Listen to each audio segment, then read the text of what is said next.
Сосын мына Құранның ішінде Аллах Тағала түсірген бұйрықтары, тыйымдары бар. Көрдіңіз ғой. Кейбір аяттар бар, біз мағынасын мүмкін түсінбей қаламыз кейбір аяттардың.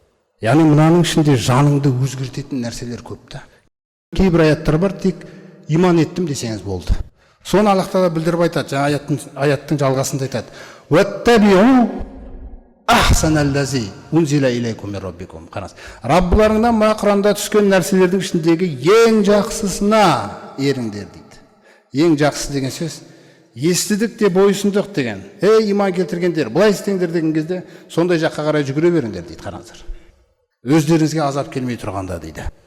Уантум ла ташурун, білмей қаласыңдар дейді, қалай кеп қалатын азапты. Қаншалаған адамдарға солай азабым кеп қалған дейді Алла. Сол кезде олар мынандай сөзді айтқан дейді.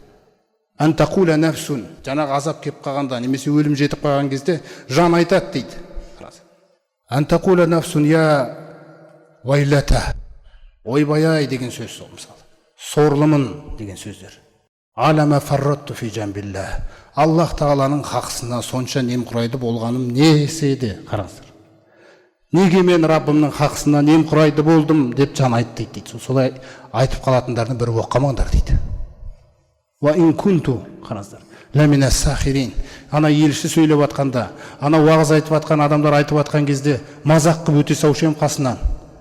Ойбай-ай, масқара болдым ғой енді деп айтады дейді. Ау тақула, немесе мынандай сөзді де құрастырады дейді. Ла анналлаха хадани, егер Аллах мені жолға салғанда, ла кунту минал муттақин, тақуалардан болатын едім әлбетте деп. Ау тақула хина тарал азаба, немесе қиямет күні Алланың азабына көрген кезде дейді. Бұлай деп айтады дейді ол. Лау аннали карра, Раббым маған тағы да бір мүмкіндік берсе ғой дүниеге қайтып баруыма. Фаакум минал мухсинин, мен өте жақсы істеушілерден болушы едім дейді.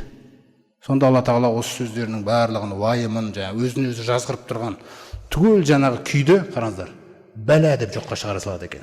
Болды бәрі, әсте олай емес, бос сөз бәрі. Қорыққаннан айтып атсың сен. Өйткені сен басқа барар жерің жоқ, болды. Міне, қад жаатка аяти. Тірі кезіңде келді ғой менің аяттарым саған. Қараңыз, қалай айтады екен Алла Тағала. Келді. Факаззабта биха. Өтірік дедің. Уастакбарта, менсінбедің.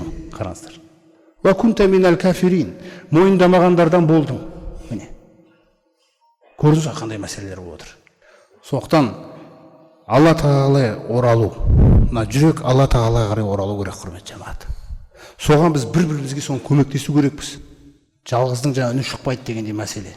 Көрдіңіз ба? Бір-біріңізбен осындай үлкен қасиетті мағыналар үшін дос болу керекпіз біз.